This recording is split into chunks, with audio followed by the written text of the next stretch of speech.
काय श्लोक? पाऊस आहे. पाऊस प्रॅक्टिकल नाही का रे तुम्हाला? प्रॅक्टिकल नाही का? नाही. कशाचं आहे? कॉन्क्रीट. चला प्रॅक्टिकलला. कशाचं आहे आपलं? BDC.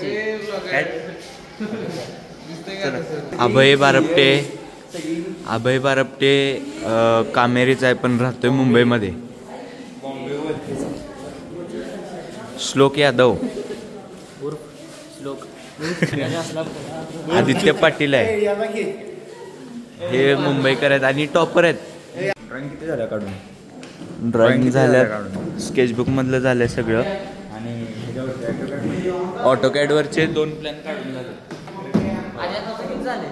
अजून आता जे ते काढायचं राहिले. तुझं किती झालंय श्रेयस? एकच. तू यश काय चाललंय मग? काय नाही भाऊ, आलोय आज इंडस्ट्रियल व्हिजिट आहे मित्रांनो. आपली व्हिजिट द्यायला आलोय कॉलेजलाच. किती दिवसांनी आलास? After so long time, after 1 year. Practical तरी झालं का नाही? सगळे ऑल ओव्हर कम्प्लीट आहे मित्रांनो. सगळं कम्प्लीट आहे बाबा. एका रात्री काल जागून पूर्ण गेले सगळं 8 पर्यंत. पोस्ट ऑफिस पर्यंत सगळं पूर्ण केलं वागायला.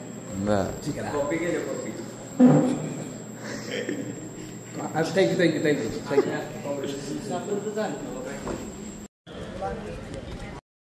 तुम्ही तिघच इकडे का थांबलाय रे? चाललोय जरा मीटिंग किरकोळ मध्ये वैयक्तिक. बाकी काय ना बघ निवांत.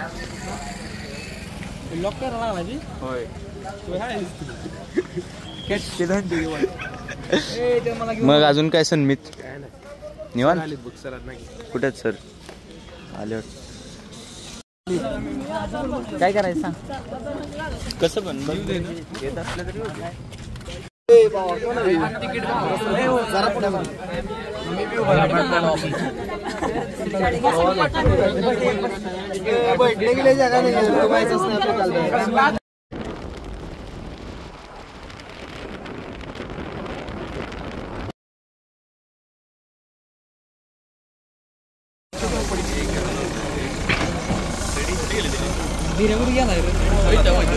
इकडे की कामा इकडे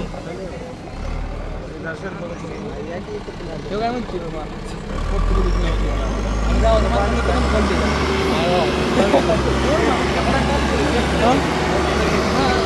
घ्या गावाला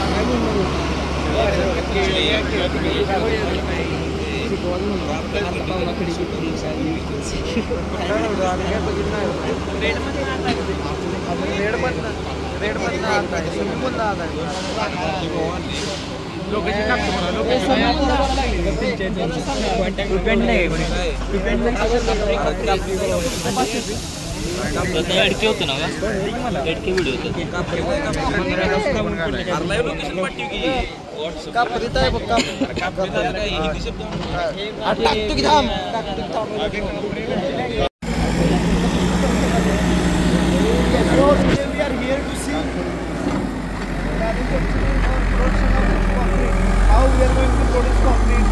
कशा पद्धतीने करायचं, त्याला मटेरियल काय लागते, त्याचा प्लॅन्टचं वर्किंग कसं आहे.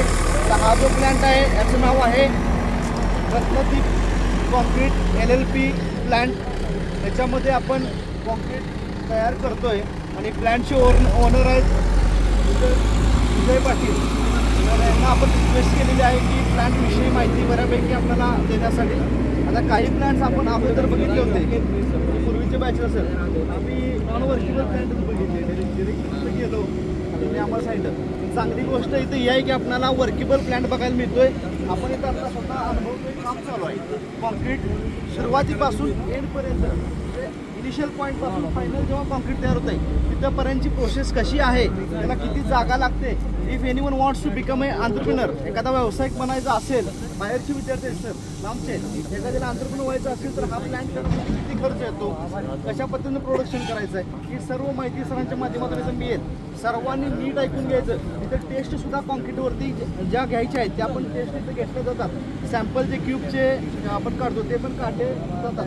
ती पण माहिती बघायला मिळेल. मटेरियल कुठे येतं, सप्लाय कुठं होतोय, तयार कुठं होतोय, सर्व माहिती. तुमचे काय प्रश्न असतील तर ते पण तुम्ही सरांना विचारू शकता. Okay, don't hesitate to ask any question. तुमचा क्वेश्चन तुम्ही विचारू शकता. चांगल्या प्रकारे सर माहिती देतील. सगळी माहिती ऐकून घ्या. ॲज अ सिव्हिल इंजिनियर आपल्याला माहीत पाहिजे की कॉन्क्रीट कसं तयार होतं.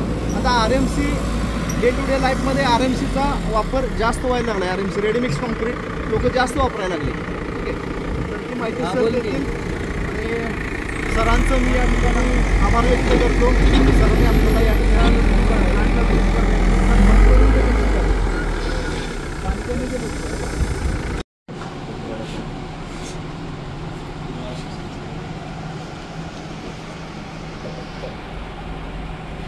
ही अशी स्क्रीन येते. या स्क्रीनमध्ये काय आहे, सेटिंग काही बदलायची असते. ते प्लॅन कॉन्फिगरेशन आहे, त्याची सेटिंग्स आहे, बाकी काय हे रिसेटची जाऊन हे बाकी तुमची रेसिपी चेंज करायची असेल तर प्रोडक्शन चालू वगैरे करायचं हे मिक्सर वर्षन. ते बॅच सायकल दिसतं. साधारणतः डिलिव्हरी नंबर 963ची डिलिव्हरी चालू आहे. 15 बॅच सायकल होणार. जशा जशा बॅच फिनिश होतील तसं आपल्याला इथं कळत जातं. हे डिझाईन असतं.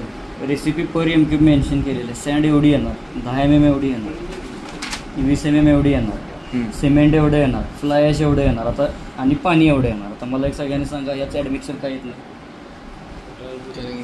ड्राय आहे, तो एक पर्पज आहे. पाण्याचं प्रमाण फार कमी असतं. म्हणजे तुम्हाला सांगितलं माल सेट होऊ नये म्हणून आपण ॲडमिक्सर वापरतो. त्यासाठी ॲडमिक्सर येत नाही, कारण हा सेट होत नाही माल. हा रोलिंग केल्यानंतरच सेट होतं. ह्याच्यावर रोलिंग करावं लागतं, डायरेक्ट चालत नाही माल. त्यानुसार 765 हे सेट वजन आली. प्रत्येक बॅचमध्ये 306 cement, 208, 10 mm, 381, 20 mm, 40 kilo cement, 16 kilo fly ash आणि 36 लिटर पाणी. त्यानुसार हे सगळं त्याचं टोटल ॲक्च्युली एवढं आलं. सेट एवढं केलं तर हा फरकेशन होता. एरर येतो 0.33, 1.22, 0.32, 1, 2. हा एरर म्हणजे काय आहे, एवढा माल जास्त गेला. 0.33% तुमची खडी जास्त गेली. 1.22% 10 mm जास्त गेली. 0.32 20 mm कमी घेतली. हे शेवटी कसं वेट लोड सेल असतं. कॉलम ह्याच्यामध्ये 2 नट दिसतात ते लोड सेल आहेत. त्याच्यावर सगळं वेट कॅरी केलं जातं. त्यामुळे हे मेकॅनिकल आहे आणि ॲटोमॅटिक असतं. त्यामुळे थोडंसं व्हेरिएशन येतं. त्यामुळे हे 5% पर्यंत चालतं. 5% तुमचा माल जास्त झाला किंवा कमी झाला कॉन्क्रीटला चालतं. काही स्ट्रेंथला फरक पडतो. समजावलं होतं का नाही त्यांना?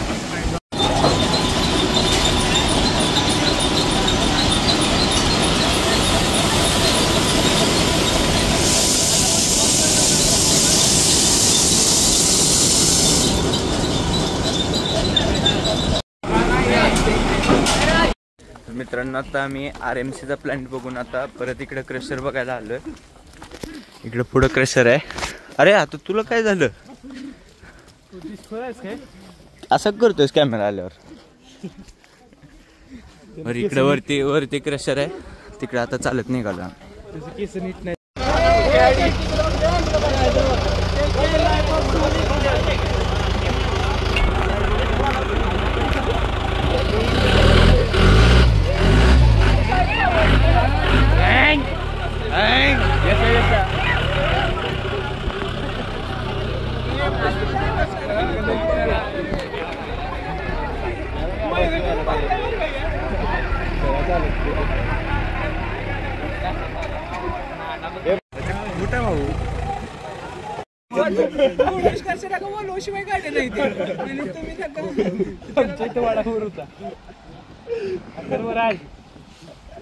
सेकंडरीला जरा असू दे.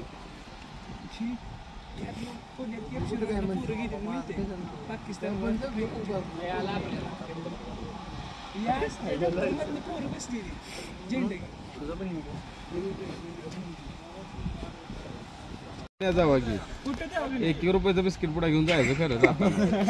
5 वाला बिस्किट पुडा घेऊन गेला असं तर बघा. उगले हॉस्पिटल कुठं सर? पिटिशाच्या शेजारी. सर आता ब्लॉग मध्ये आलाय तुम्ही? नाही आता कदमजराचं नाव घे. मला घेतलं तरी चालेल, पण कदमजराच नाही घ्यायचं. कारण आपल्या सगळ्यांना गाड्या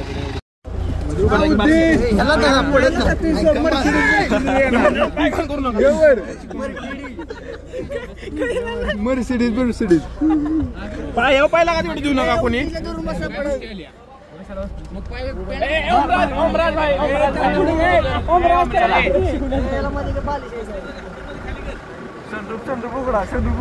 अरे अजून काय किती उघडायचं हा ती बघा वाट कशी आहे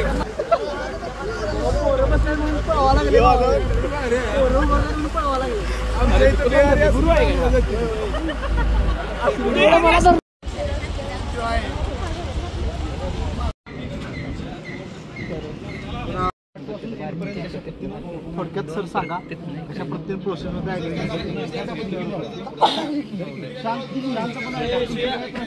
शांतपणे ऐका जरा आवाज थोडासा मशीन मुळे पॉसिबल नसतोय बंद किया गया मोटर रे अंदर का बाबू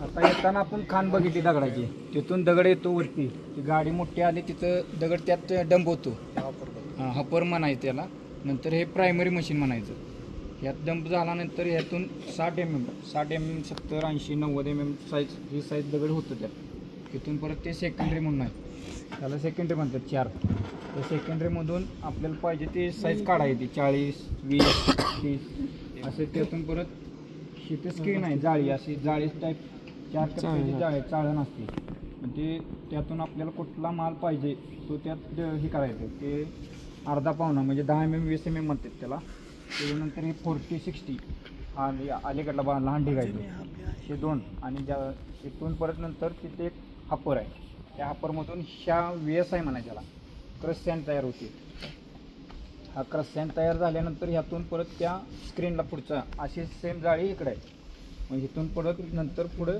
4 कन्वर म्हणायचे कन्वर आहेत ते पुढचे त्या 4 कन्वरमधून हे डस्ट 3 mm निघते ते क्रश सँड 3 आणि 6 म्हणजे 3 आणि 6 mm त्यातून निघते मग नंतर इकडे 10 mm आहे असे 3 निघतात आणि रिटर्न माल जातो परत आणि त्यातून येऊन परत आणि रिटर्न ह्यात येतो परत आणि यातून परत असा माल डिवाईड सगळीकडे होतं आणि ऑपरेटिंग सगळं इथून आतून होतं सगळं आपण जे ऑपरेटिंग मशीन बघितली तिथं ते सगळं सिस्टम इथं आतमध्ये आहे कंट्रोल रूमच कंट्रोल रूम माणूस एकच आतून ऑपरेटिंग करतो सगळं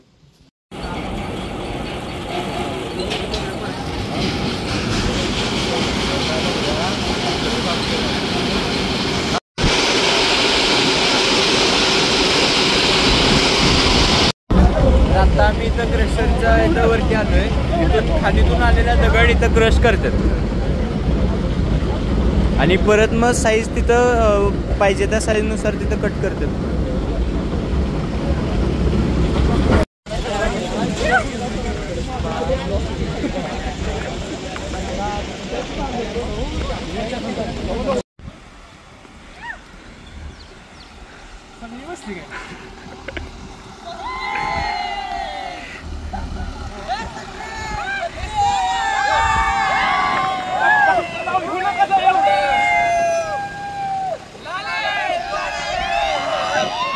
तर मित्रांनो आता आम्ही आलोय जिथून क्रशरचा दगड नेतात खडी करण्यासाठी बारीक करण्यासाठी जिथून दगड नेतात तिथं आलोय दगड इथून नेतात आणि तिकडं वरती प्लांटवर नेऊन क्रश करतात ते ज्या साईजमध्ये आपल्याला पाहिजे त्या साईजमध्ये ते बारीक करतात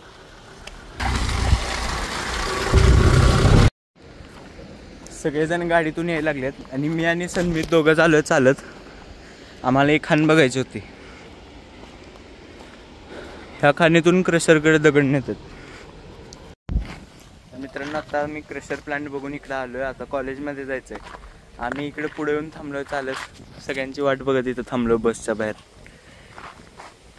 सन्मित तुझं काय म्हणणं आहे ह्याच्यावर काही म्हणणं नाही इथून आता कॉलेजमध्ये सोडलं कंटाळा आला का रे